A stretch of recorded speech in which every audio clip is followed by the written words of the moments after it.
అవునక్క, మానస్ అన్నట్టు బుజ్జికి ఫోన్ చేసి చెప్దాం.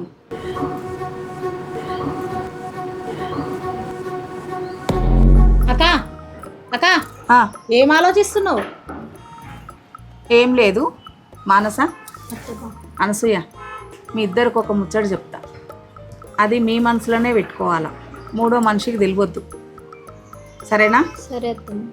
మూడో మనిషికి చెప్పనని నాకు మాట ఇవ్వాలి. చెప్పా. ఈ విషయము నీకు, నాకు, మానసకు, మన ముగ్గురికి తప్ప నాలుగో మనిషికి తెలియవద్దు. ఏందక్క ఇంత మంచి ముచ్చట ఎవరు చెప్పొద్దు అంటున్నావు? నీకేమన్నా పిచ్చి పట్టిందా ఏంది? ఏమైంది? ఎందుకత్తమ్మా అట్లా అంటున్నావు? నీ మనసులో ఏముంది? నువ్వు కారణం లేకుండా అయితే ఇట్లా మాట్లాడవత్తమ్మా. ఏందో చెప్పు.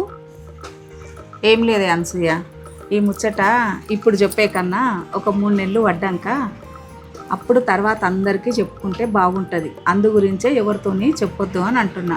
సరేమ్మా, మీరిద్దరు ఈ మాట మీ మనసులలోనే పెట్టుకోవాలి, మూడో మనిషికి తెలియవద్దు. అట్లా అని మాట ఏంటి? సరే అత్తమ్మ, ఎవరితో చెప్పను.